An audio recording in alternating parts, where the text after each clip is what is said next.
Everyone, welcome to the channel Roshni publication. और आज की हमारी वीडियो होने जा रही है क्लास 10th बिहार बोर्ड के स्टूडेंट्स के लिए जो 2026 बिहार बोर्ड एग्जामिनेशन में अपीयर करने जा रहे हैं। तो उनके इंग्लिश बुक के इंग्लिश टेक्स्ट बुक के पोएट्री के सेक्शन से हम करने जा रहे हैं चैप्टर 7 जो है द स्लीपिंग पॉटर। इस चैप्टर का नाम है द स्लीपिंग पॉटर। और हम सबसे पहले ही देख लेते हैं राइटर इंट्रोडक्शन। ठीक है, तो राइटर इंट्रोडक्शन हम देख लेते हैं किसी भी चैप्टर का। अगर आप लिटरेचर पढ़ रहे हो तो कोई भी लिटरेचर का आप पार्ट पढ़ रहे हैं, कोई भी साहित्य पढ़ रहे हैं या कहानियां कविताएं पढ़ रहे हैं, तो आपको सबसे पहले उसके लेखक के बारे में जान लेना जरूरी है। जो कवि हैं, जो लिख रहे हैं, वो सारे साहित्य उनके बारे में जानना जरूरी है। और एग्जाम में भी क्वेश्चंस आते हैं राइटर इंट्रोडक्शन से, तो हम सबसे पहले राइटर इंट्रोडक्शन से स्टार्ट कर लेते हैं। तो लक्ष्मी प्रसाद देवकोटा ये है हमारे राइटर जो इस चैप्टर के लेखक हैं द स्लीपिंग पॉटर। तो लक्ष्मी प्रसाद देवकोटा इनके बारे में हम जान लेते हैं। तो स्टार्ट करते हैं हम राइटर इंट्रोडक्शन इंग्लिश में, मैं आपको हिंदी समझाते जाऊंगी तो ध्यान से सुनिए। Lakshmi Prasad Devkota was born on the 12th November 1909 in Kathmandu. इनका जन्म कब हुआ था? 12 नवंबर 1909 को काठमांडू में, नेपाल के काठमांडू में इनका जन्म हुआ। तो ये नेपाली सिटीजन थे। ठीक है, इनका जन्म हुआ नेपाल में 12 नवंबर 1909 ईस्वी को। He obtained a bachelor of arts degree from the Patna university in 1929। इन्होंने क्या किया? 1929 में पटना यूनिवर्सिटी से इन्होंने क्या ली?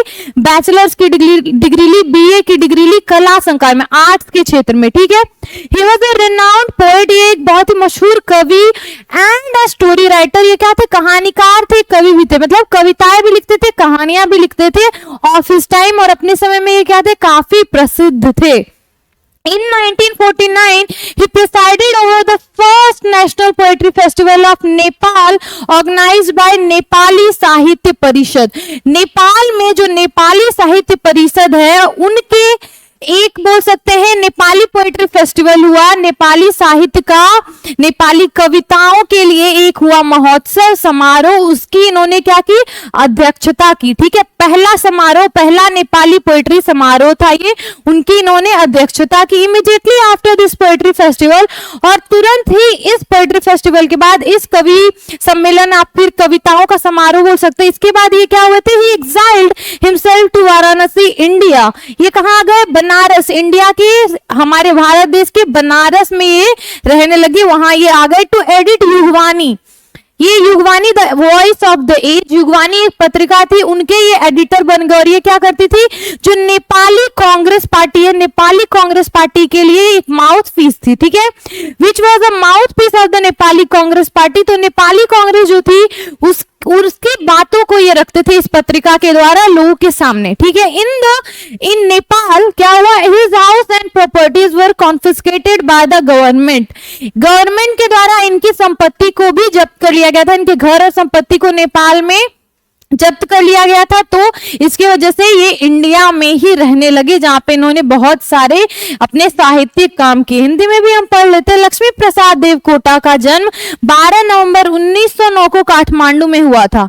ठीक है, ये हमने देख लिया, 12 नवंबर 1909 को काठमांडू में हुआ था। ये आप याद कर ले कि हम जरूरी नहीं इंग्लिश में पोएट्री पढ़ रहे हैं तो हमने नाम हमें इंडियन लग रहा है तो इंडिया का हो। ये कहाँ के हैं? नेपाल के हैं। उन्होंने 1929 में पटना विश्वविद्यालय से बीए किया। ठीक है, वो आगे फिर बिहार पटना विश्वविद्यालय से उन्होंने कर लिया, अपना बीए की डिग्री प्राप्त कर ली। वे अपने समय के एक प्रसिद्ध कवि और कहानीकार थे। 1948 में उन्होंने नेपाली साहित्य परिषद के द्वारा नेपाल के प्रथम राष्ट्रीय काव्य उत्सव की अध्यक्षता भी की। ये युगवानी, वो युगवानी की the voice of the age, Yugvani जो कि नेपाली कांग्रेस के विचारों को मुखरित करते थे। नेपाली जो कांग्रेस था उसके विचारों को लोगों के सामने रखते थे इस पत्रिका के द्वारा। उसका नाम क्या है? युगवानी। ये भी क्वेश्चन आ सकता है कि इन्होंने कौन सी पत्रिका का ये संपादक थे, कौन सी पत्रिका को संपादित करते थे, तो क्या होगा इसका नाम? युगवानी, या फिर इंग्लिश में the voice of the age. English में ये पोएट्री है तो इंग्लिश में नाम आ सकता है, तो इसे याद रखें, the voice of the age, या फिर हिंदी में युगवानी। ये इसके लिए क्या हुए थे? अपने देश नेपाल को छोड़कर भारत आ गए थे। ठीक है, इनका भारत आना हुआ क्योंकि नेपाल में उनके घर और संपत्ति जायदाद को नेपाल की सरकार ने जब्त कर लिया था, कॉन्फिस्केट कर लिया था, क्योंकि ये क्या करते थे? नेपाली कांग्रेस के विचारों को लोगों के सामने रखते थे। ये हमने देख लिया अपने राइटर का इंट्रोडक्शन, जो द स्लीपिंग पॉटर के क्या है, राइटर हैं, लेखक हैं। अब हम आ जाते हैं अपने चैप्टर पे, जो है पोइट्री, द स्लीपिंग पॉटर। हम स्टार्ट कर लेते हैं अपने पोइट्री को। और 25 kilo load on his back, spine double bent, a 6-mile climb up in the snows of winter, naked bones, skeleton like frail frame, yet facing an uphill task, he challenging the mountain। तो ये है हमारा first stanza.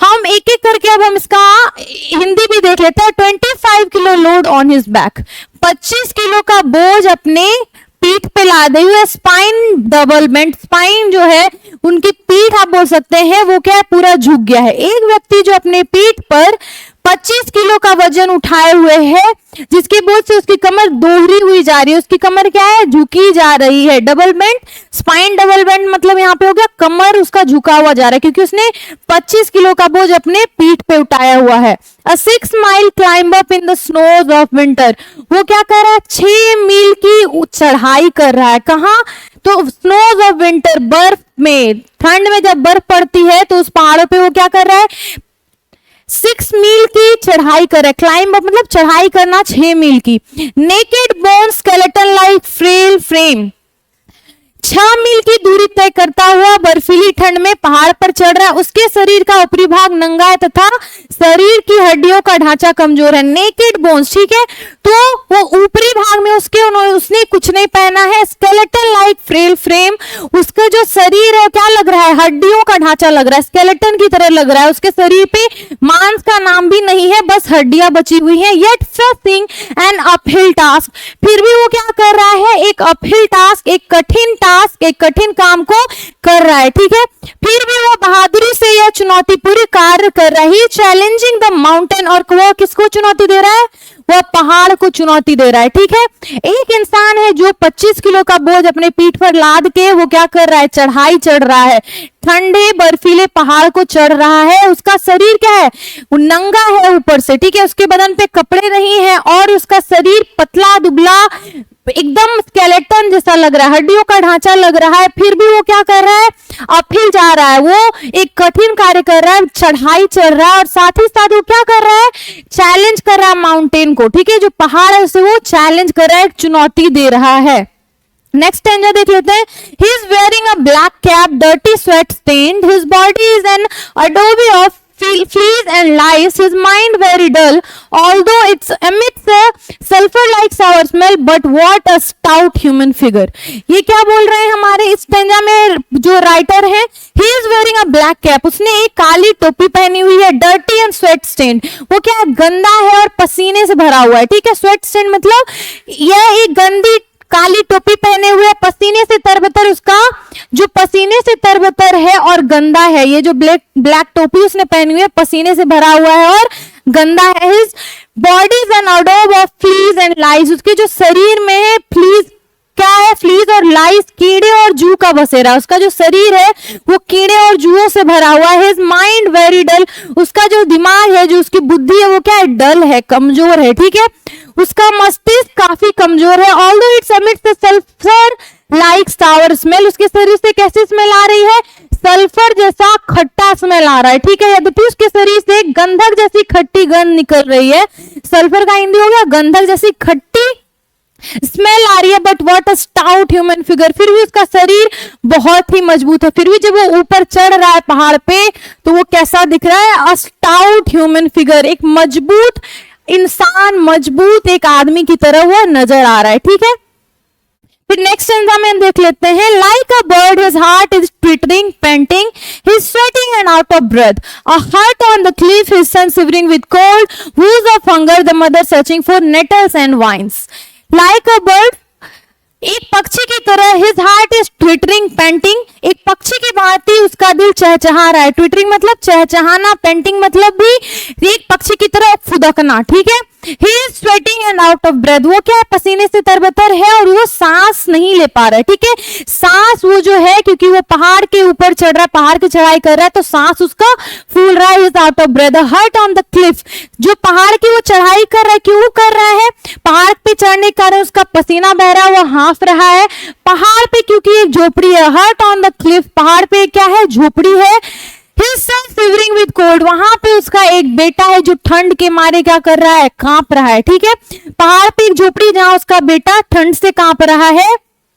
Whose of hunger, वो भूख के कारण क्या है, रो रहा है। ठीक है, रोने की आवाज आ रही है, वो भूख से तड़प रहा है। उसकी माँ भोजन के लिए जंगली पौधा और अंगूर की बेल खोज रही है। The mother searching for nettles and vines, उसकी माँ क्या कर रही है, आसपास जो अगर उसका बोल सकते हैं पेड़ पौधे जंगलों में होते हैं, पहाड़ जंगली एरिया है, तो वहां पे जाके कुछ जंगली फल ढूंढने की कोशिश कर रही है। वो लताओं को देख रही है, पौधों को देख रही है, और अपने बच्चे के लिए वो क्या कर रही है, खाना जुटाने की कोशिश कर रही है। नेक्स्ट एग्जाम देख लेते हैं। Beneath this hero of the mountain, the proud conqueror of nature, are the snow-clad peaks above. Only the star-studded lid of night. In the night, the potter is in deep slumber, reigning over the rich kingdom of sleep. कवि के अनुसार क्या हो रहा है, वो गरीब मजदूर पर्वत का बादशाह है। Beneath this hero of the mountain, the proud conqueror of nature, are the snow-clad peaks above. यहाँ पे क्या बोला जा रहा है कि जो सबसे पहले बोला जा रहा है, जो माउंटेन है वो क्या है, एक हीरो की तरह खड़ा है। ठीक है, माउंटेन क्या है, एक हीरो की तरह, क्योंकि वो विशाल है, माउंटेन को कोई हरा नहीं सकता। लेकिन द प्राउड कनकरर ऑफ नेचर वहां कौन है, जो इंसान उस पे चढ़ाई कर रहा है। ठीक है, वो प्रकृति ने उसे वो क्या दिया है, एक तरह से बोल सकते हैं वो सारी चीजें दी है जिसकी वजह से वो पहाड़ को भी कनकर कर सकता है, जीत सकता है। The snow clad peaks above, और वहां पे क्या है, पहाड़ों की जो चोटियां होती है ऊपर क्या होती है, बर्फ से ढकी हुई हैं। तो जिसने प्रकृति और बर्फ से ढकी चोटियों पर गर्व पूर्वक विजय प्राप्त की है। जो ठंड वहां पे बढ़ रही है, क्यों बढ़ रही है, क्योंकि जो पीक्स है, जो माउंटेन की पीक्स है, चोटी, वो क्या है, बर्फ से ढकी हुई है। लेकिन फिर भी जो माउंटेन है उस पे चढ़ाई कर रहा है एक इंसान, जिसके शरीर पे क्या है, मांस का नाम भी नहीं है, शरीर की जो वो हड्डियां नजर आ रही है, स्केलेटन एक उसका नजर आ रहा है। Only the star studded lid of night, रात में आकाश में असंख्य तारे दिख रहे हैं। Only the star studded lid of night, रात में क्या दिख रहा है उसे, बस तारा चमचमाता दिख रहा है आसमान में। In the night the Potter is in deep slumber, वह रात में वो मजदूर, इस रात में वह मजदूर नींद के साम्राज्य पर शासन करना चाहता है, अर्थात गहरी नींद में सोना चाहता है। In the night the Potter is in deep slumber, raining over the rich kingdom of sleep, वो क्या कर रहा है, जो पोर्टर है, जो चढ़ाई कर रहा है इंसान, वो क्या है, डीप स्लम्बर में है, नींद में है रात में, लेकिन फिर भी वो क्या कर रहा है, raining over the rich kingdom of sleep, वो फिर भी चढ़ाई चढ़ रहा है अपने घर पहुंचने के लिए, अपने बच्चे तक, अपनी पत्नी तक पहुंचने के लिए। वो क्या कर रहा है, जो स्लीप है, जो नींद उसे आ रही है, उससे भी वो जीत रहा है, उससे भी वो साइड रख के क्या कर रहा है, चढ़ाई चढ़ता जा रहा है। तो ये था हमारा फाइनल ये चैप्टर। इसमें इन्होंने, जो हमारे राइटर है, वो किस चीज की बात करते हैं, एक पहाड़ की। ठीक है, एक पहाड़ की बात करते हैं जिसपे चढ़ाई चढ़ रहा है एक बहुत ही फ्रेल इंसान। ठीक है, जिसके शरीर पे क्या बोल सकते हैं आप, कुछ भी नहीं दिख रहा, बस हड्डियों का ढांचा नजर आ रहा है। लेकिन क्योंकि उसकी फैमिली पहाड़ के ऊपर वहां पे रह रही है, उसका बच्चा भूख से रो रहा है, तो रात में उसे गहरी नींद भी आ रही है, ठंड भी है, फिर भी वो इन सबको मात देता हुआ, पहाड़ की ऊंचाई को भी मात देता हुआ वहां तक पहुंचेगा। हीरो ऑफ द माउंटेन, वो क्या है, माउंटेन का एक हीरो है। माउंटेन खुद में एक आप बोल सकते हो उसे कोई हरा नहीं सकता, लेकिन ये फ्रेल लुकिंग इंसान जो है, इसका फ्रेम क्या है, बहुत ही फ्रेल है, स्केलेटन लाइक, नेकेड बॉडी है इसकी, फिर भी ये क्या कर रहा है, 6 मील का जो पहाड़ है, 6 मील का जो पहाड़ है उस पे वो चढ़ाई कर रहा है, और इसके स्पीड पे भी 25 किलो का बोझ लदा हुआ है। तो इसमें क्या दिखाया गया कि पेरेंट्स, एक या जो बाप होता है, फादर फिगर होता है, वो अपने बच्चे के लिए किसी को भी मात दे सकता है। इस चैप्टर में इन्होंने द स्लीपिंग पॉटर में यही दिखाया। ठीक है, ये था हमारा पूरा चैप्टर पोएट्री, जिसमें आपने देखा कि फाइनली हमने इसे कर लिया कंप्लीट। नेक्स्ट वीडियो में हम आपके लिए लेके आएंगे इसका क्वेश्चन आंसर।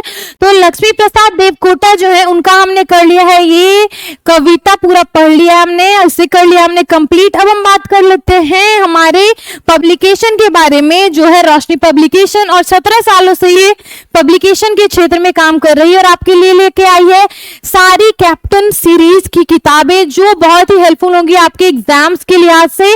तो हिंदी के लिए गोधुली, संस्कृत के लिए पीयूषम, वर्णिका, हिंदी की है पूरक किताब, और इंग्लिश के लिए पनोरमा की English reader, panorama part 2 class 10th के स्टूडेंट्स के लिए ये सारी किताबें हैं। और साथ ही साथ हम आपके लिए लेके आए सोशल साइंस की किताबों की सीरीज, जिसमें आपको हिस्ट्री, पॉलिटिकल साइंस, इकोनॉमिक्स और ज्योग्राफी की किताबें अवेलेबल हैं। और साथ ही साथ हम आपके लिए लेके आए हैं क्वेश्चन बैंक, जिसमें प्रीवियस 10-15 ईयर्स के सारे सब्जेक्ट के सारे क्वेश्चन आपको कंपाइल्ड मिलेंगे। और ऑब्जेक्टिव क्वेश्चन आंसर की ये किताब है, जिसमें सारे सब्जेक्ट के सारे टॉपिक के जितने भी पॉसिबल क्वेश्चंस हो सकते हैं ऑब्जेक्टिव के, वो आपको यहाँ पे कंपाइल्ड मिलेंगे। इससे बाहर एग्जाम में कुछ नहीं आ सकता है। तो ये किताबें आपके लिए एग्जाम में अच्छे मार्क्स स्कोर करने के लिए बहुत ही अच्छी साबित होने वाली है, बहुत ही हेल्पफुल साबित होने वाली है। तो प्लीज इन किताबों को जाके करें चेकआउट। और finally thank you so much for supporting, thank you so much हमारे चैनल पे विजिट करने के लिए, इस वीडियो को देखने के लिए, and thank you so much for supporting us till now. Future में भी हम ऐसे वीडियोस लाते रहेंगे, तो स्टे ट्यून्ड। Thank you.